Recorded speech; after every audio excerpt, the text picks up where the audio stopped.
નમસ્કાર. આજના virtual class training સેશનમાં આપનું હાર્દિક સ્વાગત કરું છું. આજે આપણે આઈટીઆઈમાં ચાલતા એવા ફેશન ડિઝાઇનિંગ ટેકનોલોજી ટ્રેડમાં ડિઝાઇનના સિદ્ધાંતો એટલે કે પ્રિન્સિપલ ઓફ ડિઝાઇન વિશે સમજીશું, જે આપને હું માર્ગદર્શન આપીશ. ડિઝાઇન એટલે શું? ડિઝાઇન એટલે કે કોઈપણ શેપ અને તેનું ડિઝાઇનને ડેવલપ કરીને જે ડિઝાઇન તૈયાર કરવામાં આવે છે એને આપણે ડિઝાઇનના સિદ્ધાંતો કહીશું.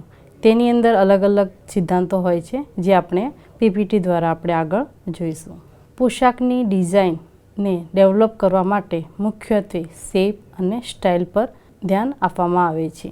ડિઝાઇનના તત્વોમાં થોડોક કે વધારે ફેરફાર કરી પોશાકની ડિઝાઇનમાં નવું રૂપ આપવામાં આવે છે. તમે સ્લાઇડ ઉપર જોઈ શકો છો કે જે ગારમેન્ટ તૈયાર કર્યા છે એની બોડી અને સ્ટાઇલ એક સરખા અને સારા અને સુંદર દેખાઈ આવે છે. એવી જ રીતે આપણે આગળ પોશાકમાં કોઈ પણ ડિઝાઇન તૈયાર કરવી હોય તો મુખ્ય બોડીનો શેપ અને સ્ટાઇલ એને અનુરૂપ એને ભેગા કરીને આપણે એક સારું ગારમેન્ટ તૈયાર કરીએ છીએ. જેમ કે કોઈ પણ ડિઝાઇન તૈયાર કરવી હોય તો પહેલાં જોવું પડે છે કે જે પણ ગારમેન્ટ જેના માટે સીવવાનું છે એ કેવું તૈયાર કરવાનું છે અને કોના માટે તૈયાર કરવાનું છે. જેમ કે કોઈ ગારમેન્ટ સીવવું છે તો એના પહેલાં બોડીનો શેપ એને કમ્પ્લીટ ફિટિંગવાળો હોવો જોઈએ, ત્યારે એના કોઈ પણ ગારમેન્ટ સ્ટાઇલવાળા એને ગારમેન્ટ સારા લાગતા હોય છે. ડિઝાઇનના સિદ્ધાંતોમાં પહેલું આવે છે રિપીટેશન. રિપીટેશન એટલે કે પુનરાવર્તન. પુનરાવર્તન એટલે કે કોઈ પણ ગારમેન્ટ ડિઝાઇન આપણે તૈયાર કરીએ છીએ, પણ કોઈ પણ એક ડિઝાઇન લઈને એને આખો દિવસ રિપીટ કરીને આપણે ગારમેન્ટ તૈયાર કરીએ છીએ, તેને આપણે રિપીટેશન એટલે કે પુનરાવર્તન કહીશું. એ ડિઝાઇન તૈયાર કરવાથી આપણને કોઈ પણ સારી એવી ડિઝાઇન તૈયાર થાય છે અને સારા ગારમેન્ટ પણ લાગતા હોય છે, કારણ કે એક ડિઝાઇનનો જે શેપ હોય છે એનો એ જ ડિઝાઇનનો શેપ 1 ઇંચ એનો જેમ કે જેટલી ગેપ છોડવાની હોય એટલી ગેપ છોડીને બીજી ડિઝાઇન મૂકવામાં આવે છે. એટલે એકને એક વસ્તુ રિપીટ થાય છે અને એક ડિઝાઇન તૈયાર થાય છે, ત્યારે એક ગારમેન્ટ સરસ મજાનું એવું તૈયાર થતું હોય છે. તેને આપણે રિપીટેશન કહેવાય છે. રિપીટેશન એટલે કે લાઇન, આકાર, વેલ્યુ, કલર, સપાટીને એકવાર અથવા તો વધારે વાર પોશાકમાં એક સરખી રીતે પુનરાવર્તન કરવામાં આવે તો તેને રિપીટેશન કહેવામાં આવે છે. રિપીટેશનના ઘણા એવા ગારમેન્ટ હોય છે. કોઈ પણ એક જ આપણે ડિઝાઇન તૈયાર કરીએ છીએ અને એને કોમ્પ્યુટરાઇઝ તૈયાર કરીને અને આખો દિવસ રિપીટ કરીને સારી એવી ક્વોલિટીની ગારમેન્ટ તૈયાર કરવામાં આવે છે. જેમ કે કોઈ ડ્રેસ છે, કોઈ સાડી છે, કોઈ ચાદરો છે, એ વસ્તુઓમાં એની અંદર આપણને રિપીટેશન વધારે જોવા મળે છે. રિપીટેશનમાં તમે સ્લાઇડ ઉપર જોઈ શકો છો કે અંદર ડોટ આપેલો છે. એક ડોટની ડિઝાઇન તૈયાર કરીને વારાફરતી એની પુનરાવર્તન કર્યું છે ને ડોટથી તમને એક ગારમેન્ટ તૈયાર જોવા મળે છે. જેમ કે અમુક જગ્યાએ પ્લીટ્સ, ગેધર્સ, ડાર્ટ્સ, પોકેટ, યાંક, પેનલ અથવા તો અન્ય સામગ્રી જે કે પોશાકને આકર્ષિત બનાવે છે તેની અંદર ડ્રોઈંગ કરીને ડિઝાઇન તૈયાર કરીને સ્ટિચ કરીને તે આપણે ગારમેન્ટ તૈયાર કરીએ છીએ, તેને આપણે શું કહીશું? રિપીટેશન. ગ્રેડિયેશન. ગ્રેડિયેશન એટલે શું? વધારવા કે ઘટાડવાનો ક્રમ. ગ્રેડિયેશન તમે કદાચ ખબર હશે કે સૂર્યના પ્રકાશમાં જે કિરણો પડે છે એ એનું એક જગ્યાએ આપણે જોઈએ તો એ બધા તમે જોઈ શકો છો. એને શું કહેવાશે? ગ્રેડિયેશન. કેમ કે એના જે કિરણો છે આપણને આકર્ષણ કરે છે. એનું સૂર્ય છે એનાની આજુબાજુના જે કિરણો ફેલાયેલા હોય છે એને ગ્રેડિયેશન કહેવાય છે, જે આપણને આકર્ષક કરે છે. ગ્રેડિયેશન એ રિપીટેશનનો એક ભાગ છે, પરંતુ ગ્રેડિયેશનમાં લાઇન, આકાર, વેલ્યુ, કલર, સપાટી જેના 1-2 ભાગોને ઘટાડવા કે વધારવાની પ્રક્રિયાને ગ્રેડિયેશન કહે છે. ગ્રેડિયેશનમાં કોઈ પણ જગ્યાએ આપણે ગારમેન્ટ તૈયાર કરીએ, ડિઝાઇન તૈયાર કરો છો તમે, તો શું થાય છે કે કોઈ પણ તમને એવી સ્પેસ હોય, જેમ કે ગારમેન્ટમાં સારી એવી તમને શોલ્ડરની ઉપર તમને એક ગ્રેડિયેશનનું તમે સિમ્બોલ મૂકો, ત્યાંથી તમે એની લાઈનો ડ્રો કરશો તો તેનું એક ગ્રેડિયેશન લાઇન તૈયાર થાય છે, તેને એક ડિઝાઇન કહેવામાં આવે છે. તો એ ડિઝાઇનથી તમે ગારમેન્ટને સુંદર રીતે બનાવી શકો છો. ડોમિનોસ એટલે કે પ્રભાવશાળી. કોઈ પણ ડિઝાઇન તૈયાર કરવા માટે આપણે એક વસ્તુ હોય છે, પરંતુ એની અંદર કોઈ પણ ગારમેન્ટ તૈયાર કર્યું હોય પણ ગારમેન્ટની અંદર કોઈ પણ એવી તમે ડિઝાઇન મૂકો કે તમને એ વસ્તુ, જેમ કે કોઈ બો છે, કોઈ શોલ્ડરની ઉપર કોઈ ફ્લાવર મૂક્યું છે, કમરની અંદર કોઈ બેલ્ટ મૂક્યો છે, કમરની પાછળ કોઈ બેલ્ટ મૂક્યો છે, કે એવી કોઈ ડિઝાઇન છે કે કોઈ અલગ કલરની લેસ મૂકી હોય નેકલાઇનની અંદર, તમને જોતાની સાથે જ એ વસ્તુ ગમી જશે. બજારની અંદર તમે જાઓ તો તમે જોઈ શકો છો કે કોઈ પણ ગાર્મેન્ટ બનાવેલા હોય પણ એને અલગ કલરથી કે અલગ ડિઝાઇનથી તે બનાવીને ડ્રો કરેલું હોય કે મૂકેલું હોય તો આપણને ગાર્મેન્ટ તરત આકર્ષિત કરે છે, તો આપણને ગાર્મેન્ટ ગમતા હોય છે. એટલે કે એ ડિઝાઇનને કહેવાશે પ્રભાવશાળી, કે જે એકદમ આકર્ષણ કેન્દ્ર બને છે. ફેશનમાં ડિઝાઇનનું આ આવશ્યક તત્વ શરીરનો ચોક્કસ ભાગ અથવા વસ્તુ તરફ ધ્યાન ખેંચે છે. તમે આ પિક્ચરની અંદર જોઈ શકો છો કે એક ફ્રૂટ છે, બધા રેડ દેખાય છે પણ એક દાણો એક અંદર મૂક્યો છે બ્લુ કલરનો, જે અલગ તરી આવે છે અને અલગ ડિઝાઇનમાં દેખાઈ આવે છે. એવી જ રીતે તમે પણ રેડ ડ્રેસ બનાવતા હોય તો અંદર બ્લુ કલરનું તમે ફ્લાવર કે બો કે મૂકો છો, તે એક અલગ પ્રમાણનું એક પ્રભાવશાળી કેન્દ્રબિંદુ બનશે. તો એ ગાર્મેન્ટ આપણું એકદમ સુંદર દેખાઈ આવશે. જેમ કે વિવિધ કદ, રંગો, ટેક્ચર, આકારો વગેરેનો ઉપયોગ કરીને આમાં સિક્વિન્સ, કટઆઉટ, પેપલ્સ કટ, રફલર, સ્લીવ્સ અને વધુ જેવા શણગારોનો સમાવેશ થાય છે. કોઈ પણ ગાર્મેન્ટ તૈયાર કરો તો તમે જરૂરી નથી કે આપણે કોઈ બો કે એવું મૂકીએ, પણ કોઈ એપ્લિક વર્ક હોય, જેમ કે તમે તૈયાર કરેલું એપ્લિક વર્ક હોય છે, કોઈ અલગ કાપડથી તમે અંદર પેચ વર્ક બનાવેલું હોય, એની અંદરથી બી તમે સિલાઈ કરીને ડિઝાઇન તૈયાર કરો છો, એ પણ આપણે માટે એક કેન્દ્રબિંદુ બને છે જે પ્રભાવશાળી હોય છે.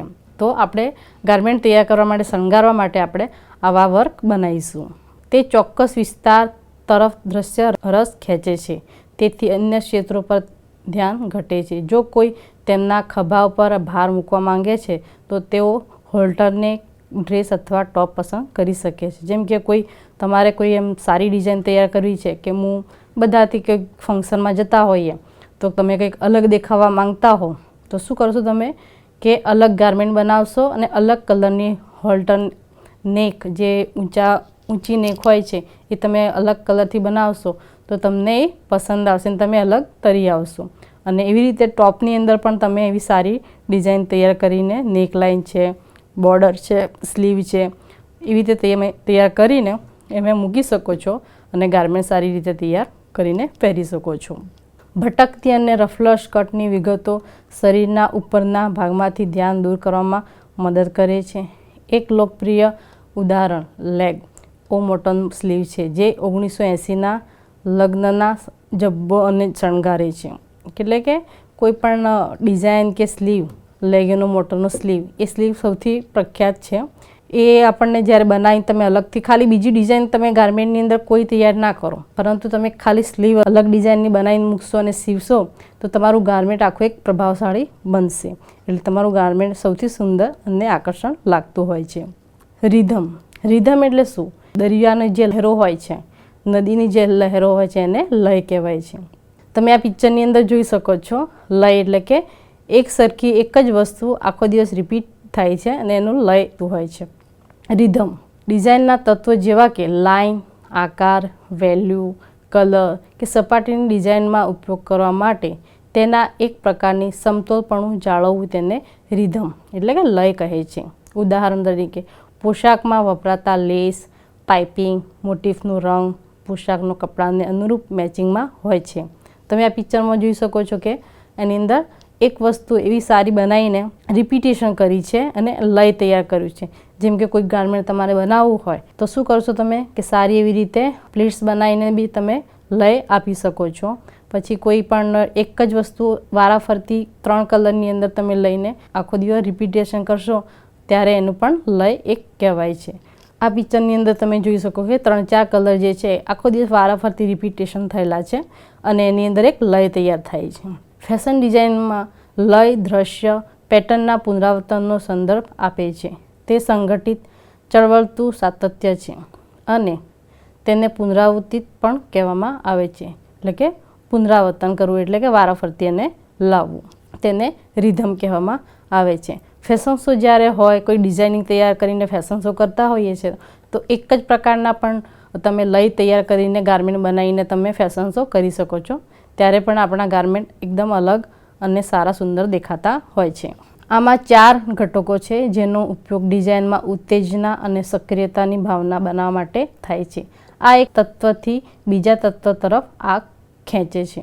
આ પિક્ચરની અંદર પણ રિધમની એક લય આપેલી હોય છે. એક જ કલરનું વારાફરતી એને કોન્ટ્રાસ્ટ આપ્યો છે જે રિપીટેશન થાય છે, તો એમાં પણ એક લય તમને દેખાઈ આવે છે. પુનરાવર્તનનો અર્થ એ છે કે સમાન તત્વોનો એક કરતાં વધુ વખત ઉપયોગ કરવો સમગ્ર ડિઝાઇનમાં આગ તરફ દોરી જવાની તે એક ઉત્તમ રીત છે. લયની અંદર તમે કોઈ પણ વસ્તુમાં તૈયાર કરો, જેમ કે કોઈ ગારમેન્ટ તમારે સીવવું છે તો તમે એક સારી એવી મસ્ત લેસ તૈયાર કરેલી હોય કે લેસ તૈયાર પણ હોય, તો એ લેસ તમને વારાફરતી આખો દિવસ તમે કોઈ એક જ ગારમેન્ટની અંદર બનાવીને મૂકેલી હોય તો એ પણ ગારમેન્ટ તમને સારું અને સુંદર દેખાતું હોય છે અને સારું લાગે પણ છે. તો એને આપણે લય કહીશું. સમગ્ર ડિઝાઇન, રંગ, પેટર્ન, રેખા, પોત અથવા અન્ય કોઈ પણ તત્વ સમગ્ર ડિઝાઇનમાં ઘણી વખત પુનરાવર્તિત થાય છે. આના સંયોજનો બનાવવા માટે પુનરાવર્તિત ઉપયોગ કરી શકાય છે. દ્રશ્ય અને લય. ડિઝાઇનની અંદર આપણે રંગ, પેટર્ન, રેખા, પોત એટલે કે રંગનો પણ ઉપયોગ કરી શકીએ છીએ, પેટર્નનો પણ ઉપયોગ કરી શકીએ છીએ અને રેખાનો પણ ઉપયોગ કરી શકીએ છીએ. અને એકનું એક કાપડ પણ આપણે બીજી વખત ઉપયોગ કરીએ છીએ, તેને પણ આપણે લય કહી શકીએ છીએ. કોન્ટ્રાસ્ટ એટલે વિપરીત. વિપરીત એટલે કે કોઈ પણ વસ્તુ હોય તો આપણે એના વિરુદ્ધ વસ્તુ બનાવી. આકર્ષણ એટલે કે જે પિક્ચરમાં જોઈ શકો છો કે વ્હાઇટ એન્ડ બ્લેક કલરનું કોન્ટ્રાસ્ટ બનાવેલો છે. સર્કલ છે એ એક આકર્ષણનું કેન્દ્રબિંદુ બનતું હોય છે. એવી જ રીતે કોઈ પણ ડિઝાઇન તૈયાર કરો છો આપણે, તો એની અંદર પણ આપણે તમે કોન્ટ્રાસ્ટથી તમે કલર કોન્ટ્રાસ્ટ છે એનાથી તમે ગારમેન્ટ તૈયાર કરી શકો છો. જ્યારે ડિઝાઇનને આકર્ષણ બનાવવા માટે ડિઝાઇનમાં વિપરીત કલરનો ઉપયોગ કરી ડિઝાઇનને આકર્ષણ બનાવવામાં આવે છે. ઉદાહરણ તરીકે પોશાકનો રંગ ગુલાબી હોય અને તેના કલર કફ અને વિપરીત રંગ એટલે કે કાળા રંગની બનાવવામાં આવે તો તેને પોશાક આકર્ષણ દેખાય છે. તમને ખબર છે black and white colour combination સૌથી સારું અને આકર્ષણ હોય છે.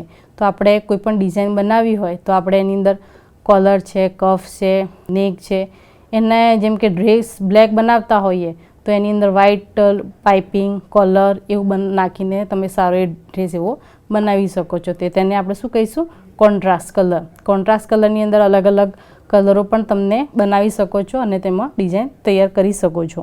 રેડિયેશન એટલે સમરૂપતા. આપણે આગળ જોયું કે જે પણ ડિઝાઇન બનાવવામાં આવે તેને ચારેય દિશામાં ઉપર નીચે આજુબાજુ લેવી જરૂરી છે. કોઈ પણ ગારમેન્ટ હવે તમે તૈયાર કરો છો તો એને શું કરવાનું છે? પહેલાં એનું બેલેન્સ, એની કલરની કોમ્બિનેશન, પછી એનું સપ્રમાણ એનું શેપ ને સ્વરૂપને કમ્પ્લીટ તૈયાર કરી દેશો. એના પછી તમે એને રેડિયેશન આપી શકો છો. જેમ કે કોઈ શોલ્ડરથી તમે રેડિયેશન આપશો તો એની લાંબી લાઇન શોલ્ડરથી એનું મેઇન પોઈન્ટ રહેશે અને લાંબી લાઇનો ડ્રેસની નીચે તરફ સુધીની ખેંચાશે. એટલે આપણે એને રેડિયેશન કહીશું. કોઈ એક વસ્તુને કેન્દ્રિત કરવા માટે આપણે એને રેડિયેશન આપીશું. તેને આપણે રેડિયેશન કહેવાય છે. આ પિક્ચરની અંદર તમે જોશો એક જગ્યાએ એક બિંદુ આપેલું છે પણ તેની કિરણો સૂર્યના કિરણોની જેમ ફેલાય છે. એવી જ રીતે આપણે કોઈ પણ જગ્યાએ ડ્રેસની કોઈ ડિઝાઇન તૈયાર કરવી છે તો કમરની અંદર એક કેન્દ્ર બિંદુ મકાઈને પછી લાંબી લાઈનો એને દોરીને કે સ્ટીચ કરીને જે મેં બનાવો તો આપણે એને રેડિયેશન કહીશું. સપ્રમાણ પ્રપોર્શન. ડિઝાઇનની અંદર આવતી રેખા, આકાર, કલર એ એકબીજાને સપ્રમાણ હોવા જોઈએ. કોઈ પણ ગારમેન્ટ તમે તૈયાર કરો તો કોઈ અનબેલેન્સ ના હોવું જોઈએ, બધું સપ્રમાણમાં હોવું જોઈએ. જેમ કે કોઈ ઓવર કલર ના હોવો જોઈએ, કોઈ ઓવર જગ્યા ના હોવી જોઈએ, કોઈ ઓવર કાપડ ના હોવું જોઈએ, કોઈ ઓવર મટીરિયલ ના હોવું જોઈએ કાપડનું. પણ બધી વસ્તુને આકાર, રેખા, તેના સ્વરૂપ એના બધાને કોમ્બિનેશન કરી અને સમાંતર રાખીને ડિઝાઇન તૈયાર કરવામાં આવે છે. ડિઝાઇનની અંદર આવતી રેખા, આકાર, કલર એ એકબીજાને સપ્રમાણ હોવા જોઈએ. એટલે કે તેનું અંતર, આકાર, સંખ્યા, ખૂણાઓ સપ્રમાણ ગોઠવેલા હોવા જોઈએ.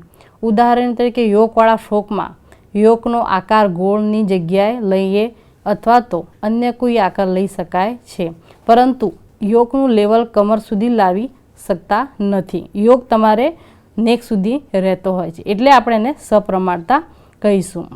પ્રમાણનો સિદ્ધાંત ડિઝાઇનમાં એક તત્વના બીજા તત્વના ગુણોત્તર સંદર્ભ આપે છે. તે ડિઝાઇન્સને એક સુખદ રેર અસર બનાવવા માટે એકબીજાને લગતા ઘણા ઘટકોનું કદ અને આકાર પસંદ કરવા માટે મદદ કરે છે.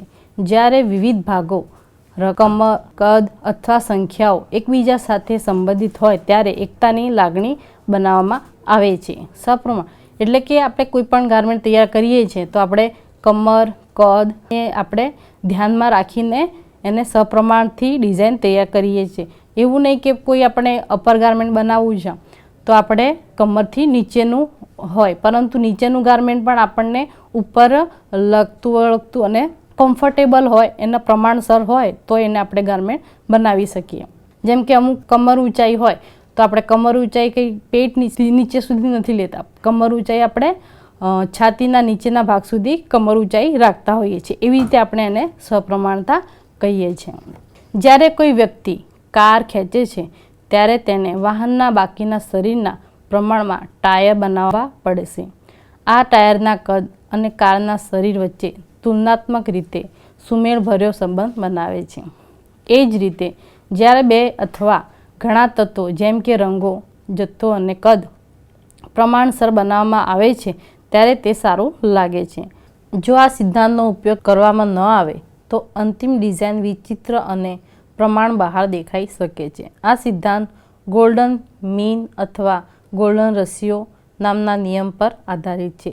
આ ગ્રીક ગણિતશાસ્ત્રીઓ દ્વારા વિકસાવવામાં આવ્યું છે અને ડિઝાઇનના સંબંધિત ઘણી શાખાઓમાં ભૂમિકા ભજવે છે. આગળ કીધું જેવી રીતે કોઈ ગારમેન્ટ તૈયાર કરો છો તો એ ગારમેન્ટ તમે કેવી રીતે તૈયાર કરો છો, પહેલાં તો ક્યાં સુધીનું, ઘૂંટણ સુધીનું છે, પગ સુધીનું છે કે તમારે કમર સુધીનું ગારમેન્ટ છે, તો એનું પણ તમારે એક બેલેન્સ જળવાયેલું હોવું જોઈએ, સપ્રમાણ હોવું જોઈએ, તો તમારું ગારમેન્ટ સારું અને સુંદર દેખાઈ આવે છે. જો તમે ટી શર્ટ હોય તો તમે ટી શર્ટને કમરથી નીચે બહુ લાંબી ઘૂંટણ સુધી કરશો તો એ તમારે સપ્રમાણ નથી ગણાતું, એ બેલેન્સ જતું રહે છે સાઈડ, એટલે બેલેન્સ વગરનું ગારમેન્ટ તૈયાર થાય છે.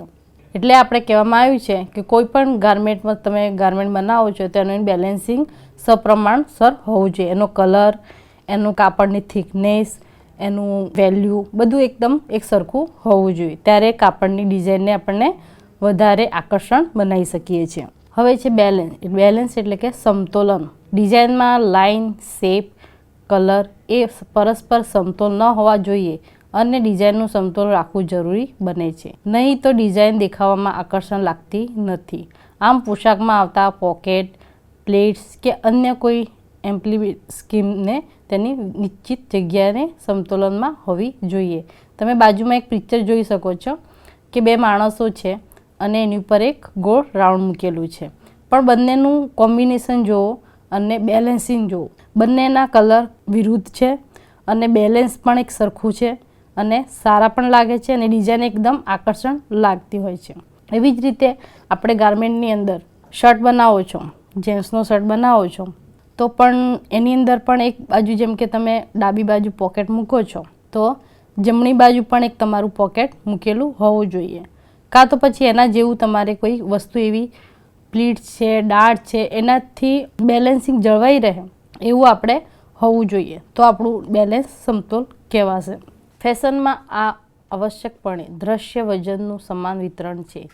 જેમ કે તમે આ પિક્ચરમાં જોઈ શકો છો, એક પથ્થરની અંદર બીજા પથ્થર મૂકેલા છે, પરંતુ એમાં તમે જોઈ શકો બેલેન્સિંગ કેવી રીતે જાળવેલું છે.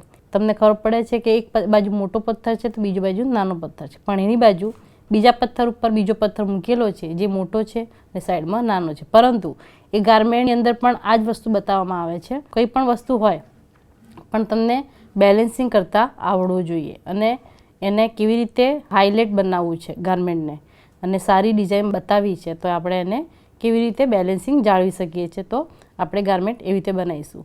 કોઈ પણ એક જગ્યાએ કોઈ ડિઝાઇન તૈયાર કરવી છે, ફ્રી હેન્ડ તૈયાર કરવું છે, ફ્રી હેન્ડની અંદર શું હોય છે કે બંને બાજુ બેલેન્સ એક સરખું અને સમાંતર હોય છે, ડિઝાઇન એક સરખી, કલર પણ એક સરખા અને તેનું બેલેન્સ વચ્ચેથી એકદમ સમતોલ, આસપાસનું બંને બાજુનું એકદમ લેવલ હોય છે. જેમ કે આપણે દુકાનમાં જઈએ છીએ તો આપણે દુકાનની અંદર કોઈ પણ વસ્તુ લેતા હોઈએ છીએ તો આપણને એક બાજુ 500 ગ્રામનો બાટ મૂકેલો હોય તો આપણને બાજુમાં આપણને કોઈ પણ વસ્તુ, શાકભાજી છે, કરિયાણું છે, તો 500 ગ્રામની જગ્યાએ 500 ગ્રામ કઈ વસ્તુ આપતા હોય છે, તો એ બંનેનું લેવલ સરખું હોય છે, ત્યારે આપણને એ વસ્તુ આપતા હોય છે, ત્યારનું આપણે એમની કિંમત આપતા હોઈએ છીએ. તો એવી રીતે બેલેન્સ પણ ગારમેન્ટની અંદર પણ એ બેલેન્સ જળવાવું જોઈએ. નેક લાઇનમાં પણ એવું હોય છે કે નેક લાઇન તમે જમણી સાઈડમાં જેવી રીતે નેક લાઇન છે એવી ને એવી તમારે ડાબી સાઈડમાં પણ હોવી જોઈએ અને તમે એને આકર્ષણ બનાવી પણ શકો છો. નેક લાઇન, હેમલાઇન, સીમ્સ અને વધુ બનાવતી વખતે ડિઝાઇનના આ સિદ્ધાંતનો ઉપયોગ કરે છે. આ આંતરિક સંતુલનની આપણે ભૌતિક ખ્યાલ સાથે સંબંધિત છે. જો આ સિદ્ધાંતનો અસરકારક રીતે ઉપયોગ કરવામાં આવતો નથી તો દર્શક અસ્વસ્થતા અનુભવે છે. જેમ કે કોઈ ફેશનની ગાર્મેન્ટમાં આપણે કદાચ તમને ખબર હશે સીમ છે, ડાર્ટ્સ છે, પ્લીટ્સ છે, એ કોઈ પણ વસ્તુ લઈએ છે તો એક સરખું નેક લાઇનની અંદર લઈએ છે તો તમારા કોઠા સુધી જેમ કે કમર લાઇન સુધીની કોઈ પણ ડિઝાઇન બનાવો છો, ડાર્ટ છે કે ટક્સ બનાવો છો તો એક સરખા ટક્સ જમણી અને ડાબી બાજુ હોવા જોઈએ. એનું બેલેન્સિંગ જળવાવું જોઈએ, ત્યારે આપણું ગાર્મેન્ટ એક સારું અને સુંદર તૈયાર થાય છે. આ સિદ્ધાંતને ધ્યાનમાં રાખીને ડ્રેસની વિગતો અને ભાગોને અસરકારક રીતે ગોઠવી એકદરે સ્થિરતા બનાવવી મહત્વપૂર્ણ છે. સપ્રમાણ અને અસપ્રમાણ બે મુખ્ય પ્રકારના તુલના છે. અસમપ્રમાણ એટલે કે શું કે કોઈ પણ ગાર્મેન્ટ હોય, અત્યારે તમે જોતા હશો ફેશન ડિઝાઇનની અંદર ઇન્ડસ્ટ્રી, ફિલ્મ ઇન્ડસ્ટ્રીની અંદર તમે કોઈ પણ ફંક્શન હશે, કોઈ એવોર્ડ ફંક્શન હશે તો બધા હિરોઈનો હોય છે સૌથી વધારે, તો તમારે શોલ્ડર બાજુ તમારે પટ્ટીવાળા ગાર્મેન્ટ પહેરીને વન પીસ છે, શોર્ટ છે, ગાઉન છે એવા પહેરીને આવતા હોય છે. તો એક બાજુ પટ્ટી હશે ને એક બાજુ શોલ્ડરમાં ડિઝાઇન નથી મૂકેલી, તો એને શું કહેવાય છે? અસમપ્રમાણતા બેલેન્સ, એટલે કે પ્રમાણ વગરનું, બેલેન્સ વગરનું ગાર્મેન્ટ. પરંતુ પણ એને એવી રીતે ડિઝાઇન કરેલું હોય છે કે ડિઝાઇન તમારે અસપ્રમાણ કરતાં પણ એ સારું અને સુંદર દેખાય છે અને એને બેલેન્સિંગ પણ બનાવેલું હોય છે. અને તેને સૌથી વધારે હિરોઈનો વધારે પહેરતા હોય છે, કારણ કે એ ગાર્મેન્ટ સીવીને એ લોકો સૌથી આકર્ષણ અને સુંદર દેખાય છે.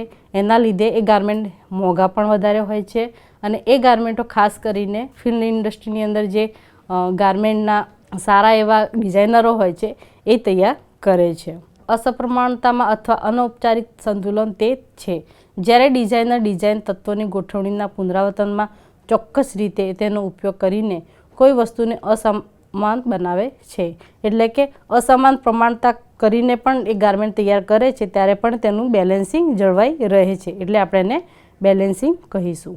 પાંચમું છે એક સરખાપણું, એટલે કે યુનિટી. યુનિટી એટલે શું? પણ તમે કદાચ જોયું હશે સ્કૂલની અંદર તમે જાઓ તો બધા જ બાળકોના કપડાં એક સરખા અને એક જ લાઇનના, એક જ ડિઝાઇનના, એક જ લોગોના હોય છે.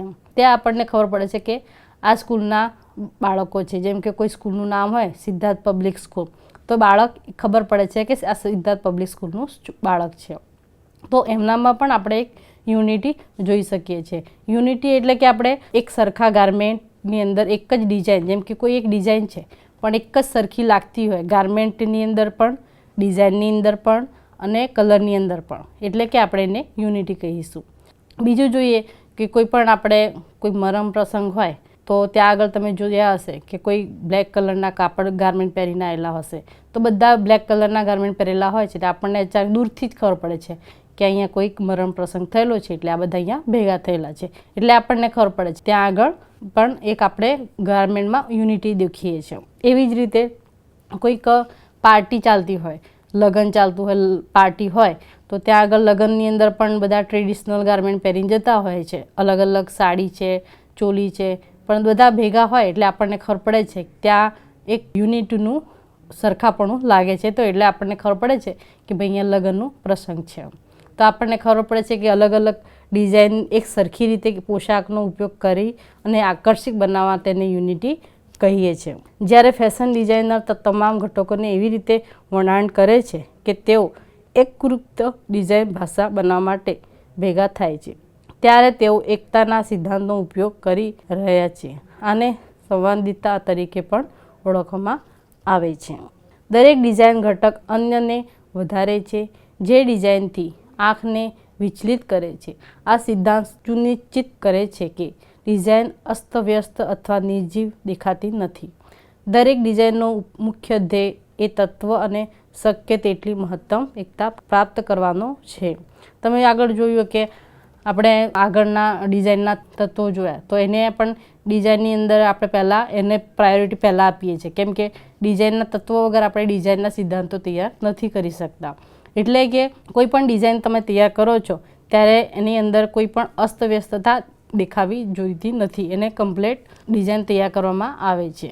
તો આપણે ડિઝાઇનના સિદ્ધાંતો જોયા છે. તો હવે આપણે જે આગળ તમે શીખ્યા આગળના ડિઝાઇનના તત્વો ને ડિઝાઇનના સિદ્ધાંતો, તો હવે આપણે અહીંયા લેક્ચર પૂરું થાય છે. અસ્તુ.